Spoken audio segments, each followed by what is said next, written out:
It's a chilly morning in the small coastal town of Waldport, Oregon.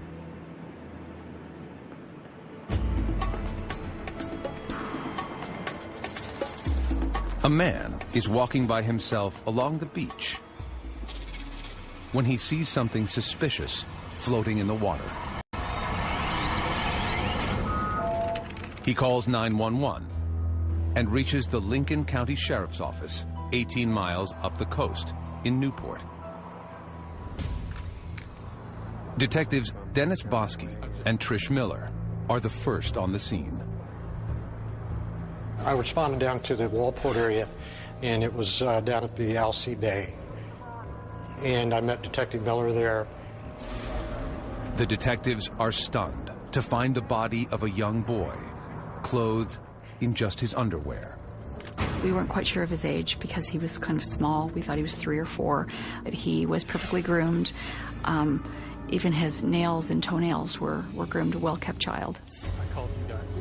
The police have no reason to believe there's foul play involved. You couldn't see like that he had been hurt in any way. The cause of death was not apparent. We were assuming it was drowning. We were thinking that within an hour or two, maybe some frantic parent would come down to us and say that their child is missing. But no parents show up, and no one reports a missing child. It was a mystery.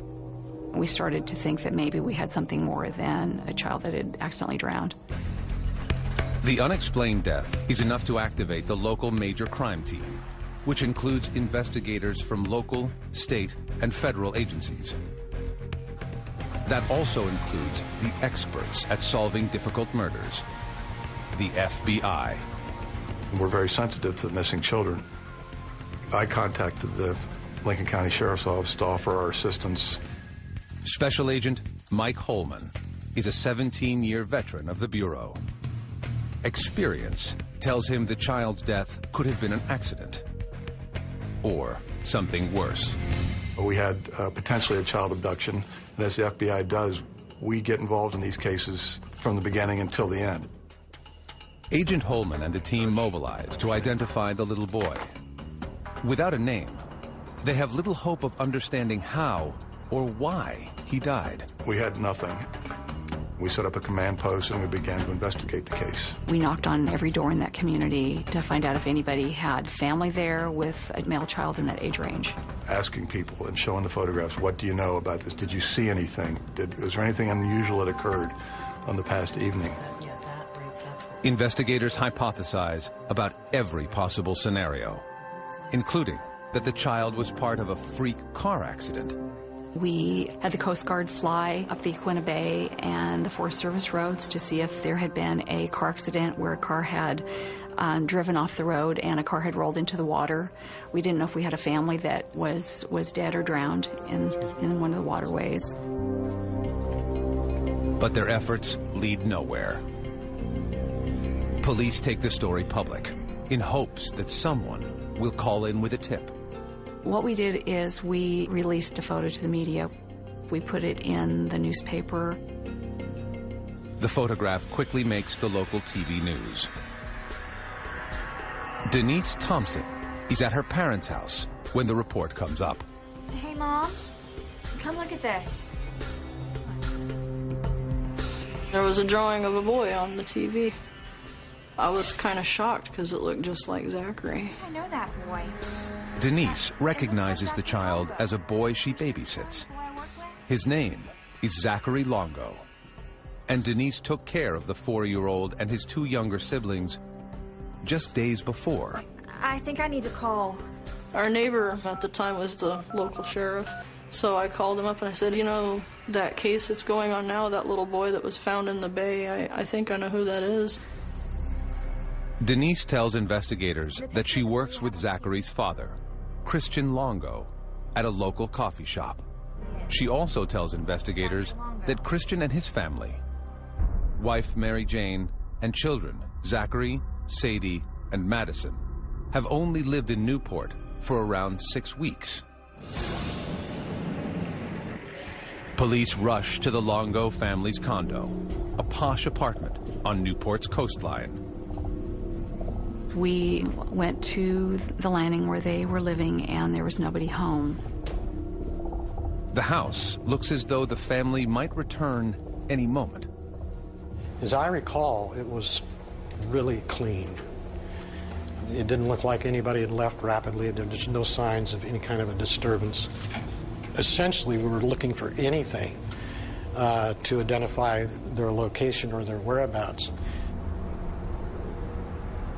Investigators are desperate to notify the family of Zachary's death. But there's one major problem.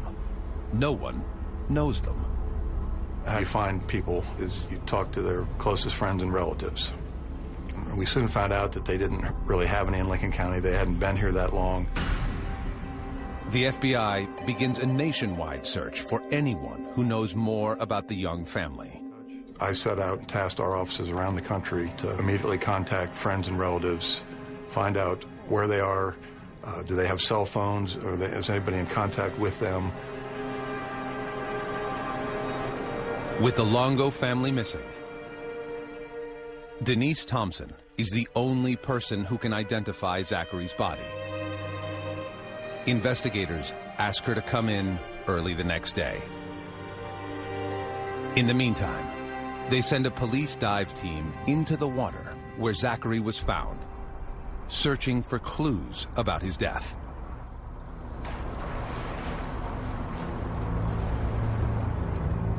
They have no idea what they are about to discover.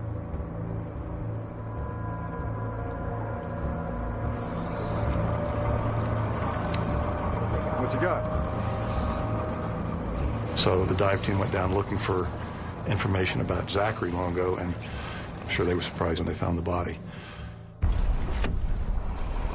Divers find a sleeping bag in the water with another child's body in it. It's a body.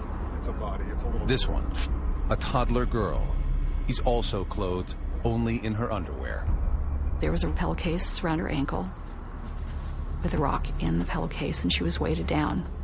And that's when we knew definitely that it was a homicide. Investigators suspect the girl is Zachary Longo's younger sister, 3-year-old Sadie.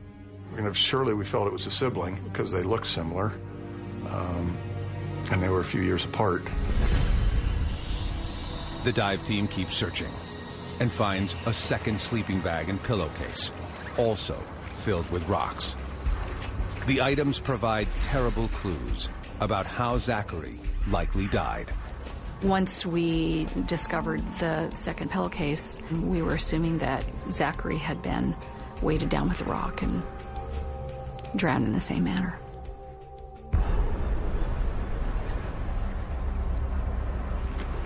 The gruesome homicides overwhelm the seasoned investigators. It was just, it was a horrific thing for me that I never want to see again. In all my years as an investigator, I've had the ability to detach myself from what I'm doing. It was the first time I broke down and started crying. It's clear the Longo children were murdered. But why? And by whom? Who would kill children? Who would do that? And nobody knew them, which, made it even deeper of a mystery. Investigators don't know if they're looking for a relative or a depraved predator. But the rest of the Longo family is still missing. And with a child killer on the loose, the clock is ticking. Are Zachary and Sadie the... Newport, Oregon. It's been 3 days since the bodies of 2 children, Zachary and Sadie Longo, were found murdered and dumped into the ocean. These 2 children had been discarded like everyday trash in the slough in Walport and weighted down so that they would not be found. Someone had done it with purpose. The FBI and local sheriffs don't know whether the children were killed by someone they knew or if a predator is on the loose in the town of Newport.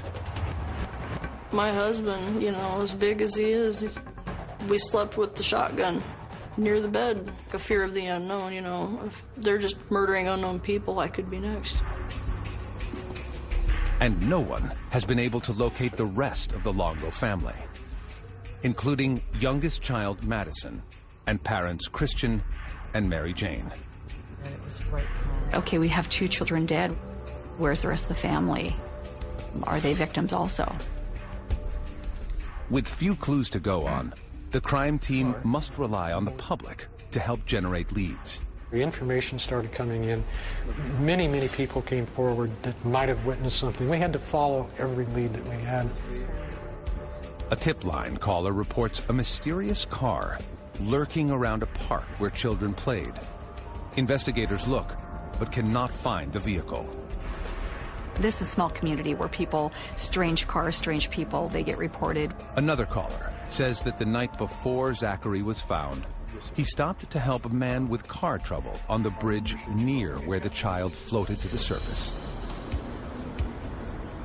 A driver who is crossing the bridge sees his parking lights on, thinks that he's having car trouble. Everything all right, man? And he says some sort of light came on in his car and he was like waiting it out. The man with car trouble waved off help. The caller thought it was strange, but hadn't noted the vehicle model or license plate number. He can only give police a vague description of the man. Stumped, police turn back to the man who found Zachary's body. Whoever finds the body first is someone of interest to us. People try to inject themselves in investigations all the time that turn out to be the suspect.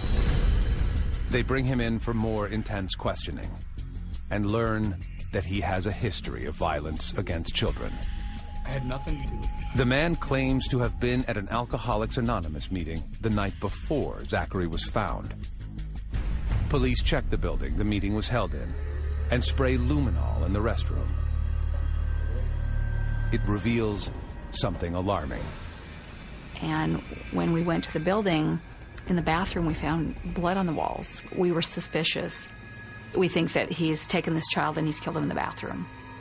Blood samples are collected and taken to the lab for processing. Until they have more evidence, police can't arrest their suspect. They appear to be making progress with the case, but they still have no idea where the remaining members of the Longo family are. The FBI begins an extensive background search on the parents. Every person in this world creates a track record once they become an adult. Everything from the Hollywood video card to the car rental to the plane tickets. And so we set about going after those things in order to find out who'd heard from them last. Where are they now? Agents learned that the mother, Mary Jane Baker, was born in 1967, one of 6 children in Ann Arbor, Michigan.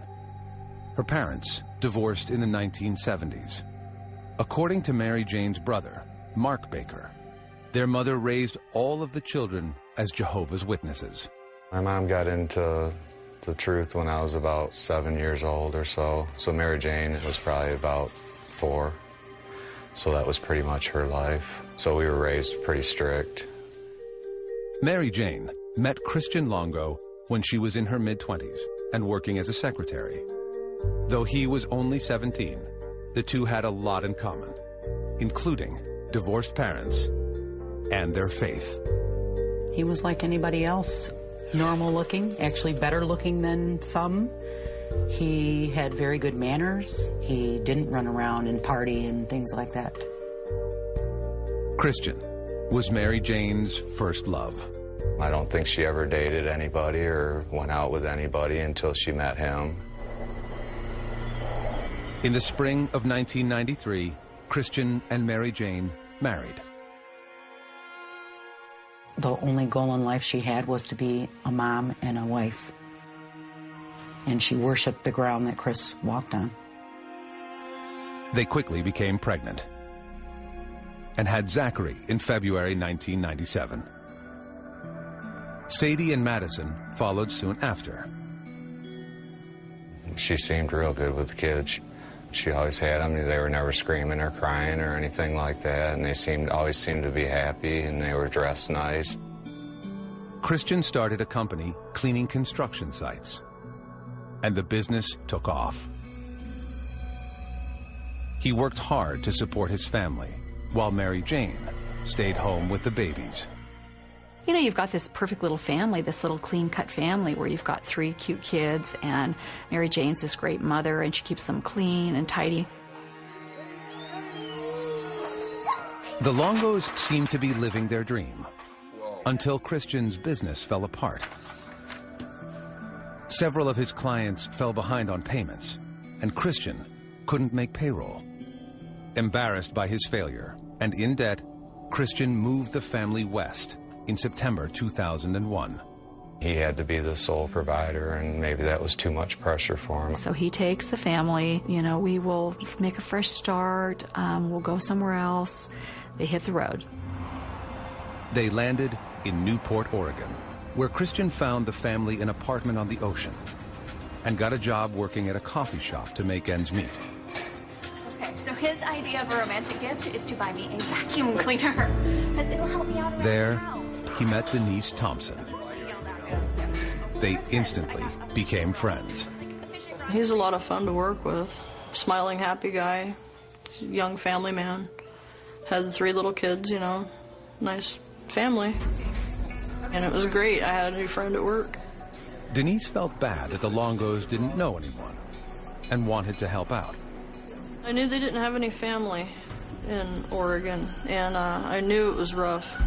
Because, you know, we're all such a tight-knit community down there, and I wanted them to feel welcome. All right, now you be a good little boy. Thank you. No problem. They'll be fine. You guys enjoy yourselves. Have a good time. All right. She offered to babysit for the young couple so they could go out on a date. You know, let's be friends. I'll watch your kids, and you can watch mine sometime. You know, that'd be fun. And he thought that was a great idea, so him and Mary Jane went out to go watch a movie and have dinner. And the 2 oldest, Zachary and Sadie, they extremely friendly little guys. You know, they just they were the easiest kids to watch. Not a thing wrong with them. They were well taken care of, great kids. Denise can't imagine why anyone would hurt these precious children. I had, you know, fallen in love with this little family that I wanted to be friends with so badly. Agents can't imagine it either, but they're beginning to ask some hard questions, including whether the Longos were in deeper trouble than anyone realized. They could have been on the run from someone, a creditor or someone angry. There's a lot of scenarios there. Who would have coldly murdered 2 innocent children? And are they holding the rest of the Longo family hostage, or worse? Are there more bodies out there? We don't know what the scenario is. We don't know if someone had killed the whole family. For 8 days, Christian and Mary Jane Longo and their youngest child, Madison, have been missing from Newport, Oregon. The other Longo children, Zachary and Sadie, were found murdered near a local bridge. Our biggest thought was, we need to find Mary Jane and Madison. I don't think we thought of her being alive or dead. We just wanted to find her. She was missing.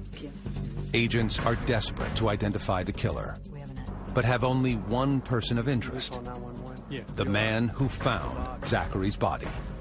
He has a history of crime against children, and blood was found in the bathroom he was near the night Zachary was found. I had nothing to do with it. He seems a likely suspect, until investigators give him a lie detector test, which he passes. I was one of the investigators that interviewed him. He was giving me statements during my interview that were totally against his self-interest. I knew he was telling the truth.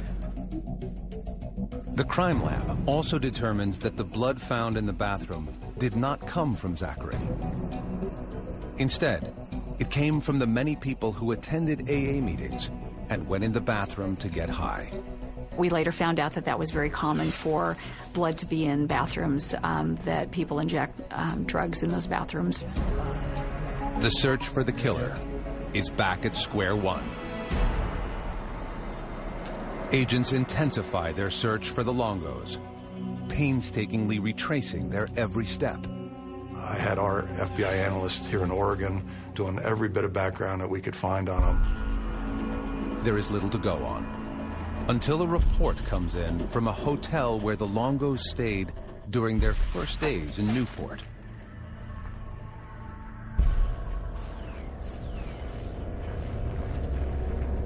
A housekeeper had found the family album containing fingerprints and footprints and birth certificates.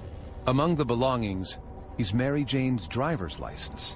The discovery seems darkly ominous to the crime team. There was photo albums and children's belongings. I think we all felt that a mom is not going to throw photo albums away of her children. She's not going to throw her ID away. Mary Jane's just not going to do that. Filled with dread, authorities send more divers into the water. This time, near the Longos condominium. Their worst fears are confirmed. They dove underneath the docks and they found 2 suitcases. And what startled the divers were there was hair coming out of the zipper of one of the suitcases. I asked the divers to bring the suitcases to the dock area. And that's where we located Mary Jane in one suitcase and Madison in the other.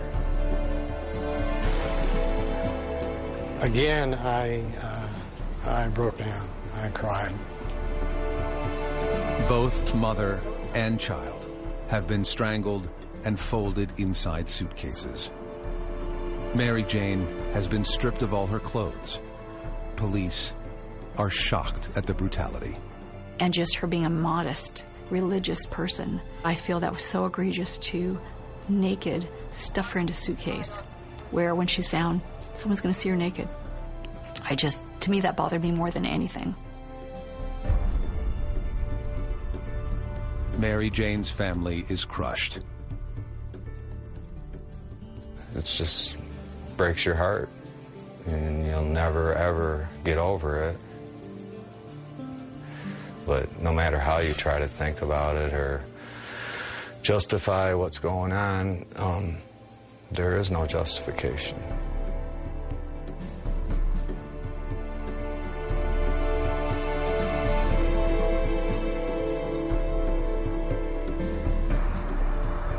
There's one question on everyone's mind. Where is Christian Longo? Will police soon find his body floating on the Oregon coast? Or could this seemingly loving father have murdered his entire family and fled the state? Police once again question Denise Thompson, whom they now suspect is the last person to see the Longo family alive. Denise reveals a detail that didn't seem significant before, but could now be important. You too. Have a good night. She remembers that the night she babysat the Longo children, just days before Zachary died, Christian Longo seemed distraught when they returned from their date. It was kind of late. It was like 11. And Christian's eyes were red, like he'd been crying.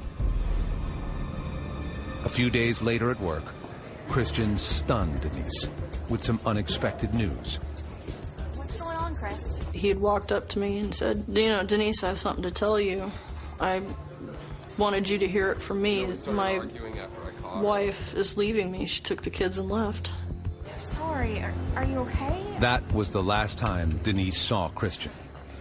When she went in to pick up her paycheck a few days later, he wasn't there. And I knew he was scheduled to work that day, so I went in to say hi to him. His manager said that he didn't show up for work that day. I was instantly concerned for his well-being because his wife and kids had just left him. What if he had done the worst and offed himself? Agents are stunned by this new revelation. Did Christian kill his wife and children in a fit of rage, then commit suicide? Christian's friends and co-workers are outraged at the suggestion.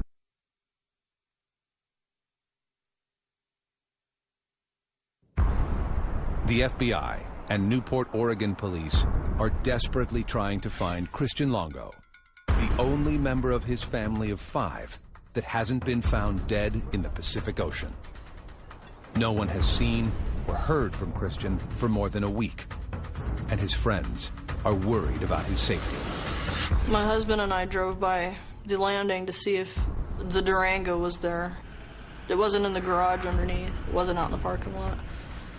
So I thought, well, he could be anywhere now, but all I can do is be concerned for his well-being. But agents fear that's not the reason behind his disappearance. You're only limited by your own imagination in that scenario. I mean, maybe the father killed the wife, killed the kids, and then killed himself.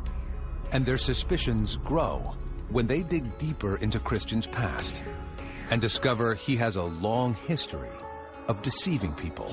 He'd had a normal upbringing, his parents told us. He had some personality disorders. Even though they were religious people, he lied a lot, and he even defrauded his own parents out of a lot of money. So it was a pattern of deception his whole life. He was a liar and a thief and manipulator, and he was very charming.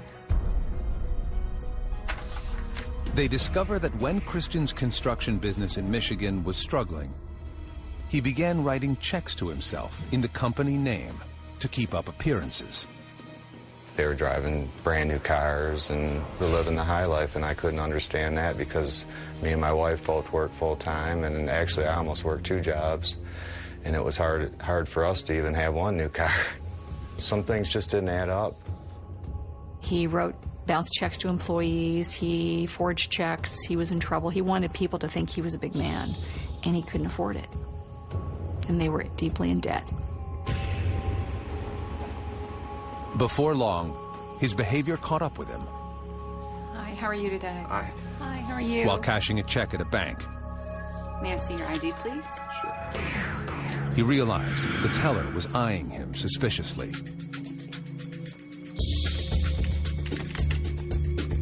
Excuse me. He fled, leaving behind his ID. Police arrested him for writing bad checks, and his secret was out. Christian was given probation, but was scorned by the family's Jehovah's Witness church. Can't have any type of this behavior in our religion, in our church. Mary Jane was forced to share his shame. It affects her because she can't hang around with the same people. They kind of shun you like you're a bad person. Yeah, this is a beautiful machine. Christian moved the family to a rundown warehouse in Ohio that he planned to make over into an apartment. He continued to cheat to pay the bills. Come on, man, $5 grand. Christian then stole several large pieces of construction equipment and tried to resell them. All right, man, you got a deal. The prospective buyer suspected something was wrong and reported him to police. And he was sitting on $20,000 worth of stolen property. The detective, as I recall, went back to the office to get some information, and they discovered that there was warrants for him, and then they went back within 2 hours and they were gone. Sensing he was about to get busted, Christian's flight instinct had kicked in. Without even giving his family time to pack, he ripped them further away from their community, heading west, leaving behind everything they knew. There was many items, family items, that were still there. A lot of Mary Jane's clothes. I believe her wedding dress was even there. Mary Jane's Bible was there. All of their photo albums. Her graduation diploma. I mean, you just wouldn't leave that stuff behind. Not all of your photo albums. It's cherished possessions, you know. Mary Jane lost contact with her family and virtually disappeared. He takes her away from everything she knows, and she has to depend on Chris for everything. She's really trapped there. It's almost like a domestic violence victim. Concerned, Mary Jane's family contacted authorities. As soon as they became missing in Ohio, we filed missing persons reports with the Toledo police on Mary Jane and the kids because we knew something was wrong. The police canceled the report after the family received a postcard from Mary Jane mailed from South Dakota. And the postcard said, "We're okay, Chris is looking for work. I'll call when we're settled." Investigators now know Christian Longo isn't the man they thought he was. But they don't know if he's dead or if he's on the run again. That all changes when they get a stunning call from his old employer. Christian appears to be alive and well and has in fact just applied for a job. He applied for a job at a Starbucks in San Francisco. What he did was he used the manager's name on his application and several of his friends from Lincoln County. Investigators now strongly suspect that Christian Longo is the killer they're looking for. We all knew who we were chasing at that point. Agents can't believe he would reveal his whereabouts so carelessly. Immediately, they spring into action. I then contacted our San Francisco office and sent agents to stake out the Starbucks, hoping he was going to come back. The FBI sets up a sting operation, hoping Christian will return to the store.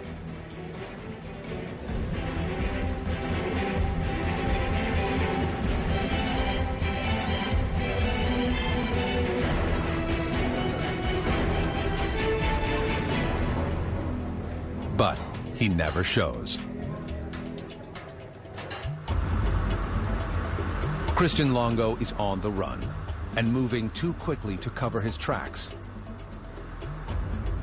He uses a stolen credit card number to make purchases. We were shocked. He was very careless. We had tracked the credit card number, and he had purchased a plane ticket from San Francisco to Texas, and then from Texas to Cancun, Mexico.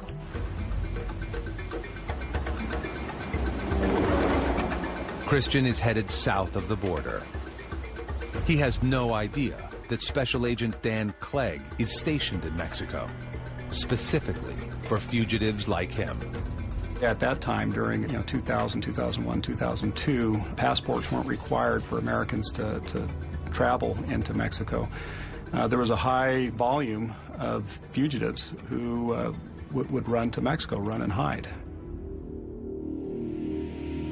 Agents put Christian Longo on the FBI's 10 most wanted list.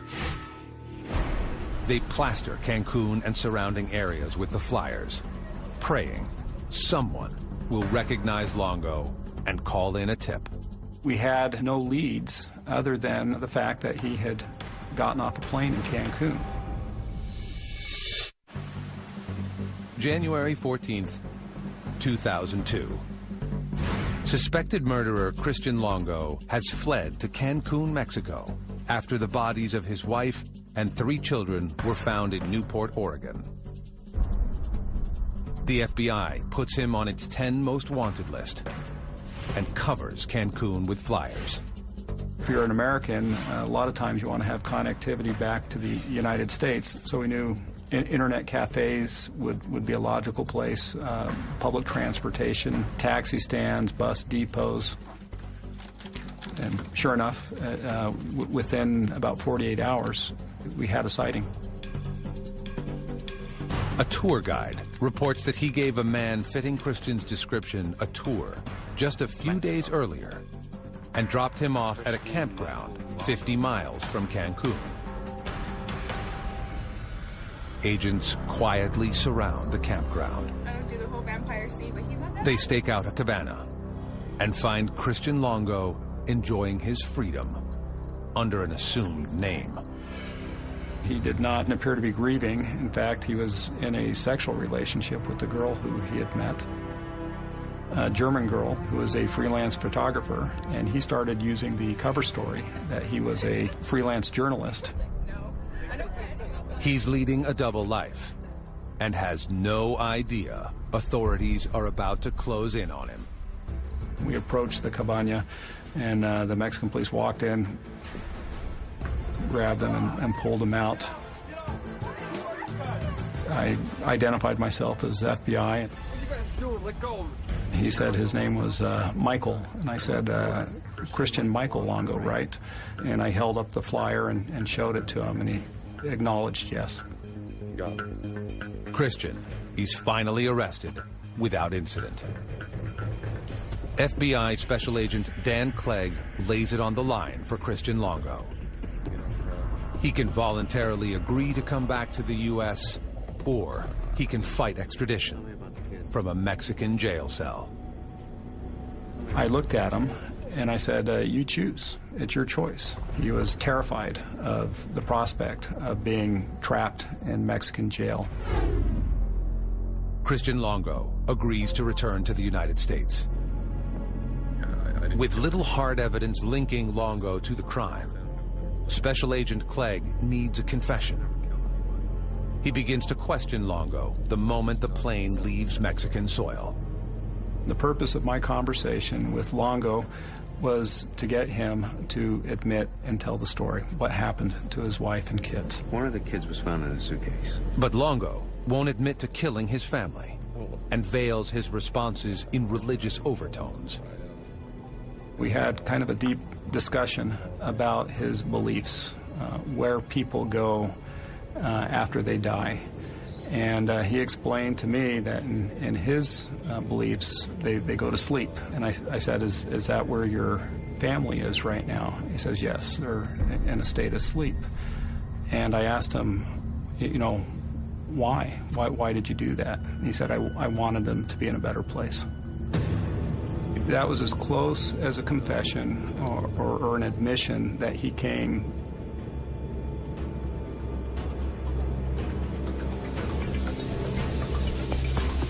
Christian appears to have a change of heart in February 2003, just 1 month before his capital murder trial. He surprises authorities by pleading guilty to murdering his wife, Mary Jane, and their youngest daughter, Madison. He refuses to tell the judge how or why he killed them, and maintains that he didn't kill Zachary and Sadie. I don't know if it was an attempt to avoid the death penalty or if it was some legal ploy, but it was, you know, to us it was just white noise. It was just more bullshit. The highly publicized trial begins on March 10th, 2003. Mary Jane's family isn't sure what to expect. There was never a 100% feeling that he was going to get convicted. We were always worried that he might walk away, and not because of the evidence, but because Chris is such a good con artist. When Christian takes the stand, he tells the jury that he came home to find Zachary and Sadie dead at the hands of Mary Jane. He said that Mary Jane had come home in a rage and that she had killed Zachary and Sadie and that she put him somewhere in the water. Longo claims he then strangled his wife out of anger. He says baby Madison was struggling for her last breath, so he finished the job. He dragged Mary Jane through the mud and said she killed the 2 older kids. He couldn't just let her rest in peace. He had to drag her name through the mud again and say she was the one that murdered her 2 older children. Right there in front of the whole world. A little over 2-hour flight, close to 3 hours. He's arrogant, without a doubt. And he was going to convince that jury that they had it all wrong and the prosecution had it all wrong. The jury doesn't buy Christian's story and convicts him on 4 counts of aggravated murder. Mary Jane and the children got the justice they deserved, yes. Yeah. He didn't walk away. That was the relief. 1 week later, Christian is given the death penalty. He stood up to make a comment to the court, and he said, I'll never forget the words, he said, "This is a wake-up call for me." And I felt that sums up the mentality of this man. You know, he's just a liar and a conniver, just out for number one. Christian later admits in a jailhouse interview that he deliberately killed his whole family because he was financially ruined and didn't want them to witness his failure. He tells the journalist that he had decided to kill Mary Jane just hours before the two of them made love. He realized it was the perfect opportunity and strangled her. He kills Mary Jane. He puts her in a suitcase. He kills Madison. He puts her in a suitcase. Her suitcase had clothing and a diving weight in it. He takes those suitcases and he takes them down to the docks. He puts them in the water.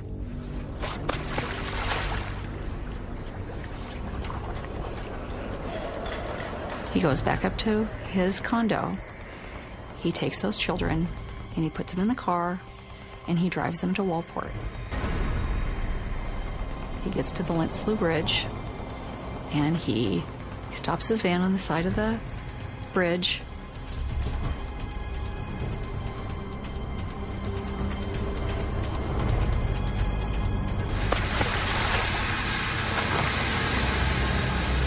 After he throws the children off, he is contacted by a Good Samaritan thinking that he is having car trouble. Everything all right, man? Moments after drowning his children, Christian once again cons his way out of trouble. Yeah, thanks. Chris says some sort of light came on in his car and he was like waiting it out. And then he heads eastbound, comes back home and goes to a Christmas party. Christian Longo now awaits execution on death row. In early 2011, he attempted to become an organ donor, claiming it would be penance for his hateful acts.